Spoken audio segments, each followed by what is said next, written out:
The storm had rolled in faster than anyone aboard the USS Franklin could have predicted. Sheets of rain lashed against the steel hull as Petty Officer Daniel Haynes tightened his grip on the rail, scanning the vast, violent ocean through the blurred visor of his helmet. The night was black, so black it seemed the world had been swallowed whole. Waves smashed like fists against the deck, and the distant rumble of thunder echoed like a warning from something ancient. Haynes had seen rough seas before, but this felt different. The ocean wasn't just angry, it was alive. He was a seasoned sailor, 12 years in the United States Navy. He had faced hurricanes, engine fires, and rescue missions that pushed the limits of sanity, but nothing compared to the heaviness in his chest tonight. Somewhere deep in those dark waters, something moved, something massive. The sonar operator had picked up a reading earlier, too large for a whale, too fast for a submarine. Everyone had dismissed it as a glitch caused by the storm's interference. Everyone except Haynes. "Sir, it's back," the sonar technician whispered over the intercom, voice trembling. "Same coordinates, depth 400 meters and closing." Captain Rhodes frowned, turning toward Haynes. "Could be a rogue sub," he said. Haynes shook his head. "Sir, no sub moves like that. It's circling." The ship shuddered, as if something enormous had brushed against the hull. Silence followed, a deep, consuming silence that made even the thunder pause. Then came the sound. A low, haunting groan from beneath them, like the earth itself had begun to breathe.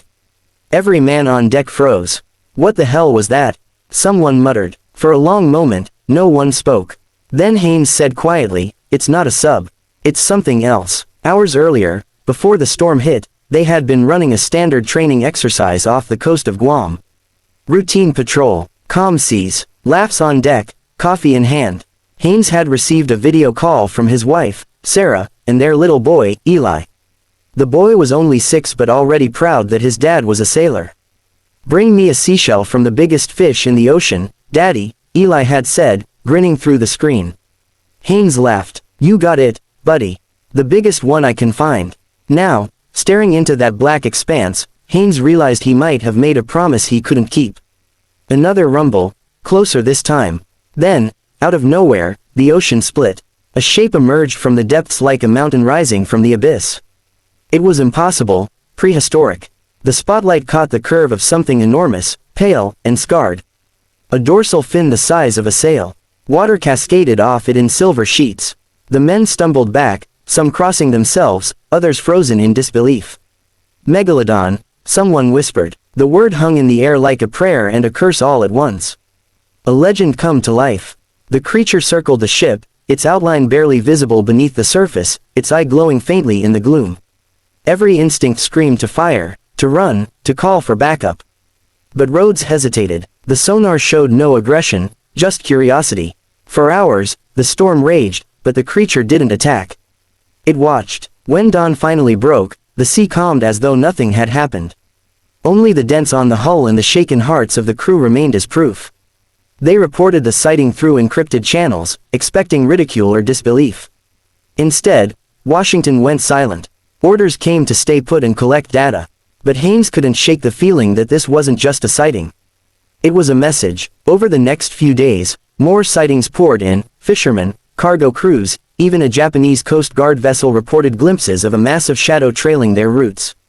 The world laughed at first. Navy sees giant shark, headlines mocked. But for those who had been there, it wasn't funny. The Megalodon wasn't attacking, it was observing. Like a guardian of something deeper. On the 4th night, the USS Franklin received a distress signal from a fishing trawler 40 miles east. Engine failure. High waves. 5 civilians aboard. The nearest rescue ship was 6 hours away. Rhodes made the call. "We move. Full speed." The storm had returned, worse than before, but they couldn't leave those men to die. Haynes and his rescue team suited up, readying the life rafts. They had done this dozens of times, but tonight felt like stepping into the mouth of fate. By midnight, they reached the coordinates. The trawler was half submerged, lights flickering, men clinging to debris. Haynes ordered his team down in the lifeboats. Waves tossed them like toys. One by one, they pulled survivors aboard. 3 rescued, then 4. A 5th man was still missing, a young deckhand trapped below deck. "I'm going back," Haynes shouted through the storm. His teammates tried to stop him, but he dove in anyway. The cold hit like knives. He swam toward the sinking hull, lungs burning. He found the man, pinned under a broken beam, and freed him with a wrenching pull. As they surfaced, the ocean seemed to inhale. The water bulged beneath them, rising. A colossal shadow passed below, silent, slow, immense. For an instant, Haynes met its eye, deep, intelligent, ancient. It could have swallowed them whole, but it didn't. Instead, the wave it created pushed them back toward the lifeboat, carrying them like a hand guiding them home. When they were hauled aboard, gasping and shaking, the sonar blipped once more, then went still. The Megalodon was gone, vanished into the depths. The rescued fishermen couldn't stop crying. "We saw it too," one said, voice trembling. "It saved us, that thing saved us." No one believed them at first, but the Franklin's sonar logs didn't lie.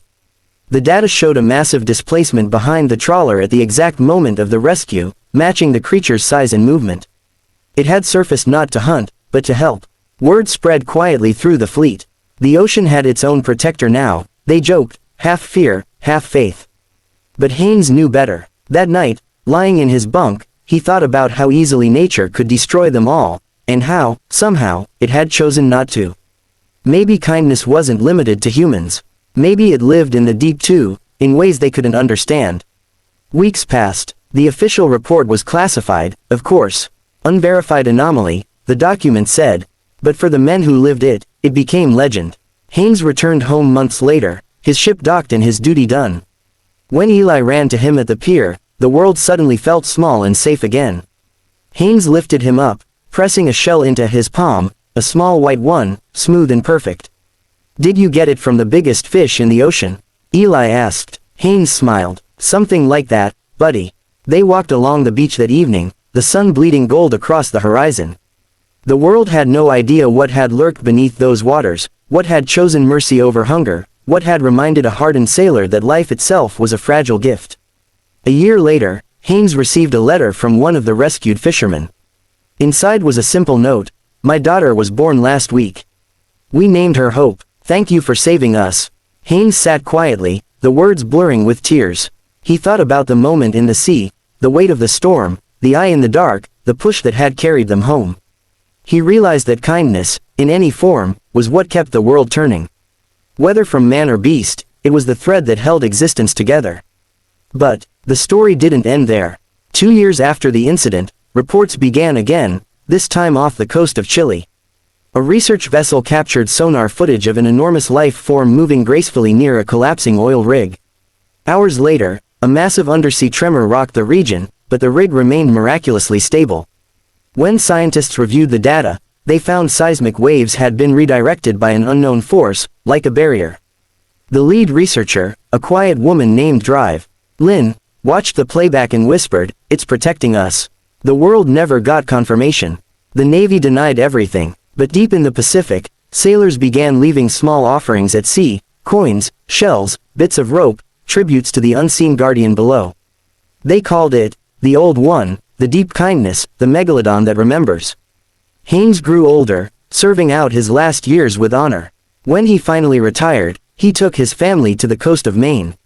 Every morning, he walked the beach with Eli, now a teenager. They would stand at the edge of the surf, watching the waves breathe. Sometimes, when the light hit just right, Haynes swore he saw a vast shadow moving far beneath the surface, slow, peaceful, eternal. One night, during a storm much like the one years ago, Eli woke to the sound of waves crashing louder than ever. He ran to the shore and saw his father standing there, drenched but smiling. "It's back, isn't it?" Eli said. Haynes didn't answer. He just placed a hand on his son's shoulder. Lightning split the horizon, and for an instant, they saw it, the immense dorsal fin cutting through the waves, illuminated by fire from the sky. Then it was gone, swallowed by the sea. In that silence, something shifted between father and son, a shared understanding of mystery, mercy, and connection. "Maybe it came to say goodbye," Eli whispered. Haynes nodded. "Or maybe to remind us that we're never really alone."